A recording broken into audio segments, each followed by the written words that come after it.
William Deere is the director of UNRWA's Washington office. He joins us from Washington, D.C. Thanks very much for joining us on Al Jazeera. 6 members of UNRWA have been killed in the strike. It's the highest death toll in one single incident of UN staff. How does UNRWA continue to operate when it appears its own staff are not safe? Thanks for the opportunity to join you. And yet again, we see a conflict where there seems to be absolutely no bottom to it.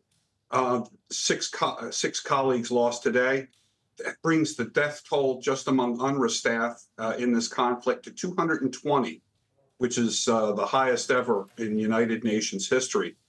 Our staff is, while you noted that no place is safe in Gaza, our staff are on the front lines, and they're not going to back down. They're not going to stop doing their job.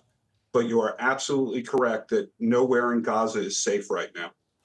The UN says it shared information with Israel that the school was being used as a shelter, more than 12,000 people there. Why then does Israel still target the location? Is that intelligence being used against the UN and against people seeking shelter there? Well, this is certainly and sadly not a unique situation. A total of 190 of UNRWA's installations have been damaged. That includes 128 of our schools sheltering internally displaced people.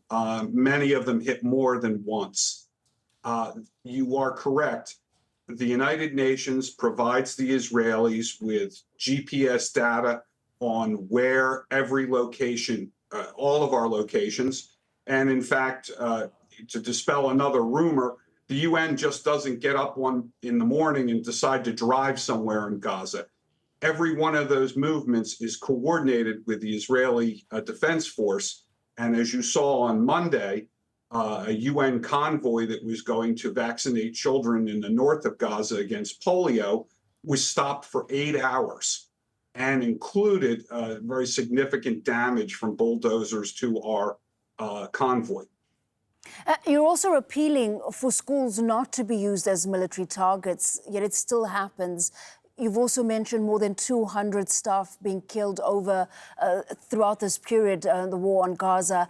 This, once again, is a flagrant disregard of international law, but it seems very little can be done to stop it. At the moment, I would have to agree with you.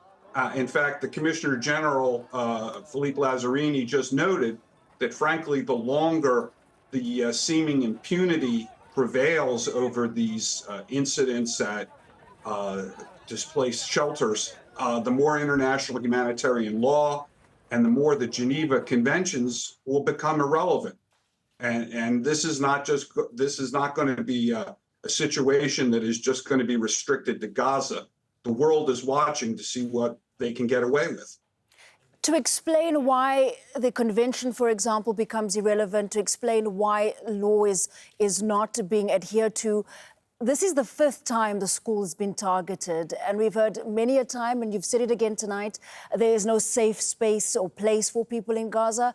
What are people there continuing to face?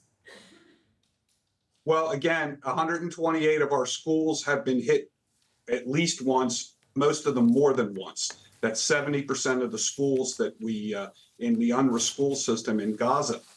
International humanitarian law is quite clear that you have to protect these people, but it is being completely ignored in this instance. And again, the fear is not just about what's going on in Gaza, but that bad actors throughout the world are watching and waiting to see the reaction to this. Right, William Deere, the director of UNRWA's Washington office, thank you very much for joining us this evening and explaining to us the situation in Gaza after the news that 6 of your colleagues were killed in that strike.